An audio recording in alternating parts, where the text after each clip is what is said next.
All right, we're here.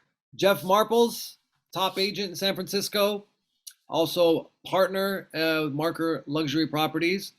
And we're on today. We're going to be talking about the current real estate market and yourself being a seasoned pro. Going to really hear some of your thoughts and share some ideas on what's happening out there. Yep. San Francisco's one of the most desirable cities in the world and one of the strongest real estate markets traditionally. And there's been some changes. Not saying that it's no longer desirable, not saying it's not the strongest market, but there's definitely been some changes, obviously, since 2020. Yep. So what are you seeing out there, man? Like what's the vibes? Yeah, what's the vibes? Hey, Kevin, I want to thank you so much for getting on this real quick. Hey, the reality is, San Francisco real estate has always been very volatile. The thing is, it's one of these markets that I really like because there's such a variety of real estate, such a variety of neighborhoods, and it's very challenging. There's a lot of sort of fish in the pond here. Real estate agents, real estate brokers trying to make it happen for fewer and fewer buyers. And realistically, what I would say before, is there's a lot of seasonality in real estate, and I see sense of there is seasonality right now in our marketplace, because when you look back in the last 2-3 years, typically that first, second quarter is gone like gangbusters. I mean, everybody's feeling the fire, and prices are inflated. When it comes down to August, things sort of slow down, right? In the city, it's kind of a reverse marketplace where August, a lot of people leave the city and go for their vacations and all of that. Typically, what you would find is after Labor Day, there's a good fall selling market. Now, I do see that there's a lot of inventory that's come onto the market since August, which is nice to see. But I also, when I talk to agents, and I'm talking to agents all the time, and just getting a pulse for the market, really, they're saying, they always sort of say, well, it's kind of a strange market. Well, yeah, we've been 18 months into COVID. It's very dynamic. It's very odd in certain respects. But I think really what's happening, one of the comments that came with my conversations yesterday, I think there's buyer burnout. There's a certain level where buyers are just, they're frustrated, they're tired, they got beat up in the first, second quarter. And so there's some trepidation out there in the marketplace. And then, honestly, when you're reading the news and when you're listening to economists talk about words like stagflation, nobody wants to hear that. And so I think it's one of those things that I'm a very macro focus when it comes down to the news. I really look at international finance, global finance, our own treasury, and our Fed and what they're saying. And then I also see about the politics. So it's sort of like, I think that there's some trepidation in some of the buyers that say, hey, we have inflated these values so high, where can it go? And just for instance, yesterday, I was showing property to buyers and a lovely couple, and we're over in the marina. We're looking at 2 units right next to each other, identical floor plan units, different renovations on it. Both of them are competing and both are edging down on price point. So I think that, sellers need to sort of realize that, the market, you're not, just because you want to get that price, you're not necessarily going to get it. Right. Mm-hmm. So you have to be a little bit more realistic. And then from the buyers out there, it's like, some things still go really fast, well priced, really one of a kind, beautiful places. They sell really quickly, clearly.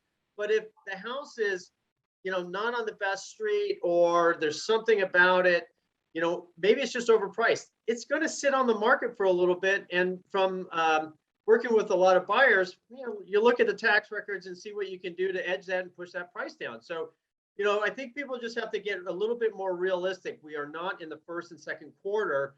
We are ending towards the fourth quarter, which I actually think from a buyer's perspective is a good time, because those sellers that are in the market right now, they want to sell. And the closer you get to Christmas and holidays, those are where my market really is kind of on fire. I mean, a lot of business gets done come the end of the year.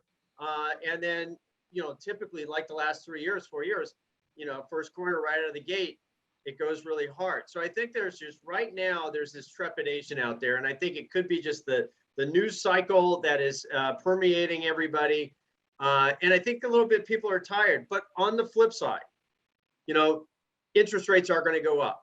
You listen to the Fed chair, you listen to the Treasury, those numbers are going to go up. They're still kind of dovish in their nature because I personally think that they're trying to respond to, this big bill that the government is trying to push through, and they need to adjust to that. So, from a certain point of view, if you could buy now and push your price down and lock in a good low rate loan, then you're good for 5, 7, 10 years. And that's typical. You get in a house, you think you're going to be in it for 5 years, you're in it for 8 or 9. You know what I really love about this conversation, Jeff, is that there's a lot of people out there that share knowledge, share information. Mm-hmm. You don't always see it from some individual who's out there in the field actually Yep. doing it. Okay, Yep. you're actually doing it. So what's great, and I'm doing it too. And what's great is that we are sharing our perspective from two guys that are, in the field, that are doing it every day, that are experiencing it. And so with that said, if you're watching this and you have, any questions, any assistance that you may need, reach out to Jeff or myself, and we'd be happy to help you out.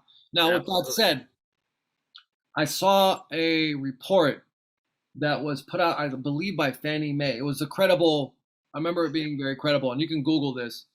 And it said that for the first time in the last 25 years, Mm-hmm. right now, sellers feel like it's the best time to sell in Yep. the last 25, 30 years, whatever this report was. And buyers think it's the worst time to buy. I've read the same report. Okay. So let me repeat that. Sellers think it's the very best time to sell, and buyers think it's the worst time to buy. Yep. Okay. So what does that say? What does that mean? Go ahead. I think that report came out like 3 weeks ago, something like that. I think there is certainly some validity to that. Absolutely. I think, my only trepidation is when I read reports like that, it's very nationally based, right?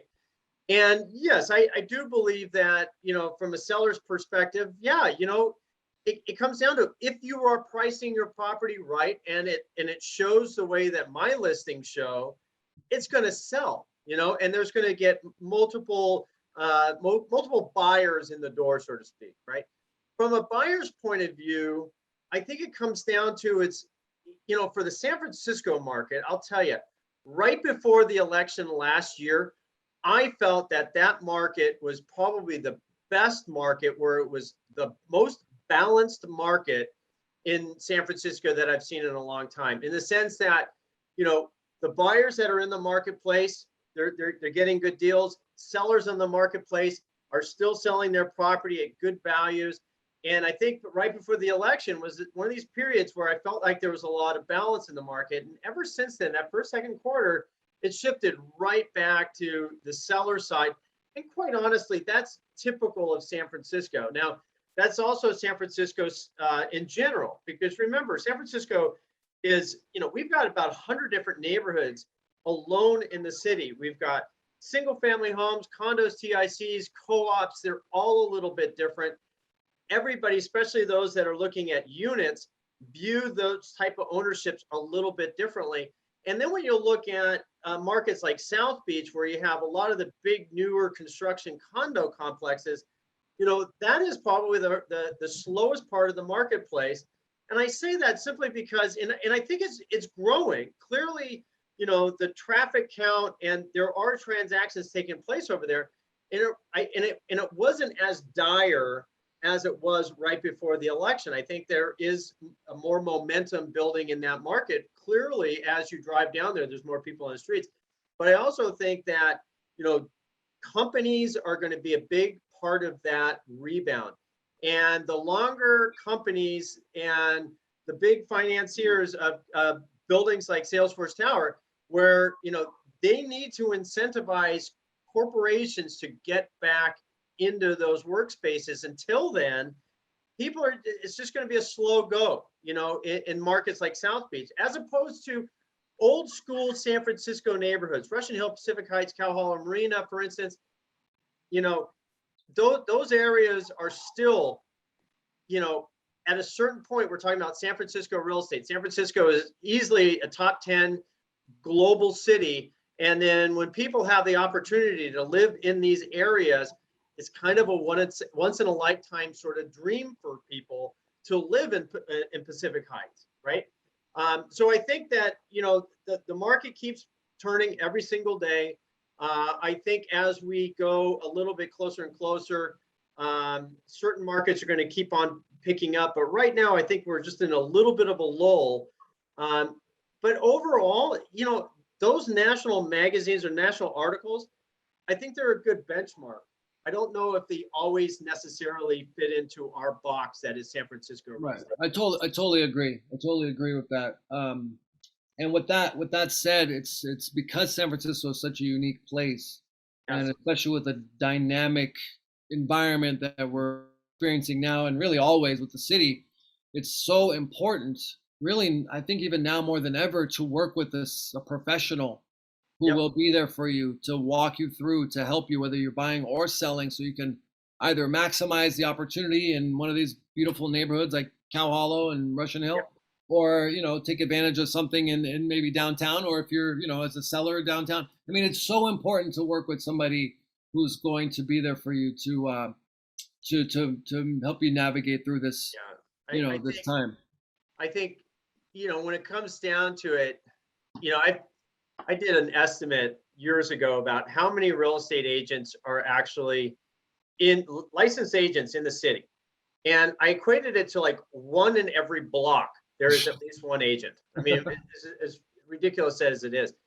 But I think there's a differentiator between, and unfortunately anybody can get a real estate license, but I don't think there's expertise out there. And I think part of the issue is, you have companies like, say, I'm not going to name names, but the big corporate that are, providing all the tech tools, they're dumbing down the ability of a professional like me, a service provider that really, my job is to help people, right? At the end of the day, that's all I do. I help people every day achieve their goals. Sometimes, to the benefit of everybody. Sometimes I get burned, as I was telling you the other day.